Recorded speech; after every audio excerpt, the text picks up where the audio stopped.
My third project here in Balata National High School. To aircon 2.5 HP.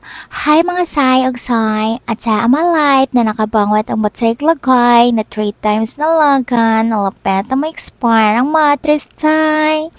For today's video mga say og say, daring dapita niya naman midori sa Balata National High School. Ito pala yung computer room nila. Dahil nakaalala nyo kahapon, bumili ako ng aircon.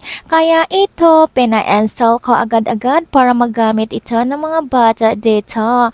Sa totoo lang talaga, 2 aircon itong binili namin. Para perfect talaga dito sa malaking room na ito. Ang pinag-usapan namin pala dito, sana nasa dulo ng walang hanggang ito, both side ilalagay. Pero ngayon, nandito na sila sa window. Nagkasolesasay lang talaga. Pero okay naman yung plaster niya kasi safety na siya. At higit sa lahat, nilagyan pa talaga nila ito ng grills. Sa totoo lang mga say kahapon, nag-install kami dito ng water pump.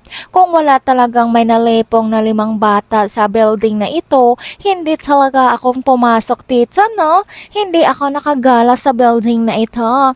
Kasi in-expect ko kasi kapag bago yung building, kompleto lahat yung mga gamit dito. Pero nagkamali talaga ako, no? Sobrang init talaga ang panahon at mas lalong mainit talaga yung classroom. Lalo na pag walang sapat na mga electric fan, ceiling fan o wall fan.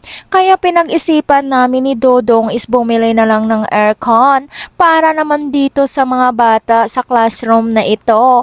At alam ko naman talaga lahat ng mga batang mag-graduate dito makagamit sa room na iyan. Sa totoo lang talaga forever na nila akong maalala, no? Sa totoo lang naman talaga mga say, wala yan sa plano, biglaan lang talaga.